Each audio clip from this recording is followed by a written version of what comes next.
வணக்கம். சிட்டு ஸ்பைசஸ் ரெடிமிக்ஸில் நாங்கள் இன்றைக்கி புதினா துவையல் செஞ்சு காமிக்க போகிறோம். ஒரு கட்டு புதினாவை ஆஞ்சி சுத்தப்படுத்தி வச்சுருக்கோம். 5 வரமிளகாய் எடுத்து வச்சுருக்கோம்.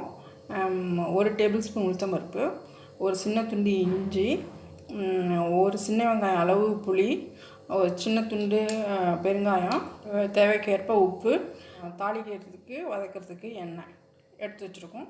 இப்போ நம்ம துவையல் செய்யலாம். இப்போ ஆன் பண்ணிட்டேன். 1 ஸ்பூன் எண்ணெய் விட்டுருக்கேன். எண்ணெய் காஞ்சி 5 வரமிளகாய் போட்டிருக்கேன்.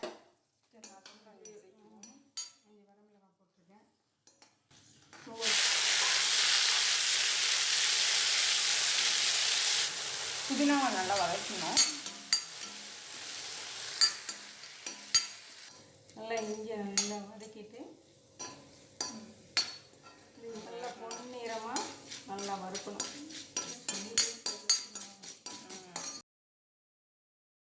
வெங்காயம் துண்டு இதில் போட்டாச்சு. வெங்காயம் துண்டு ஒன்று இதில் போட்டு நல்லா வாசனை வரும்.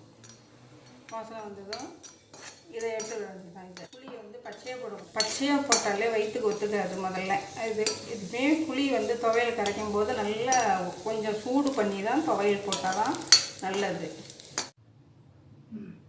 உப்பு தேவையான அளவுக்கு புதினா துவையலை அரைச்சி எடுத்துருவோம். துவையல் அரைச்சி ரெடி ஆகிடுச்சு. துவையலை இப்போ தாளிக்க போகிறோம். துவையலை தாளிக்கணும்னு அவசியம் இல்லை. இருந்தாலும் சில பேருக்கு பச்சை வாடை இருந்தால் பிடிக்காது. அதுக்காக தாளிச்சு போகிறோம். கொஞ்சம் கடுகு போட்டுருக்காங்க, கொஞ்சம் உளுத்தம்பருப்பு போட்டு சேர்த்துருக்காங்க, கருவேப்பிலை சேர்த்துருக்காங்க,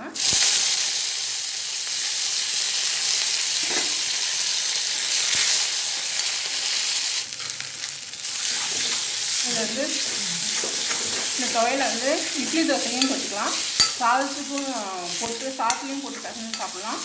துவையல் வதங்கிடுச்சு. புதினா துவையல் ரெடி. இது வரைக்கும் இந்த வீடியோ வாட்ச் பண்ணதுக்கு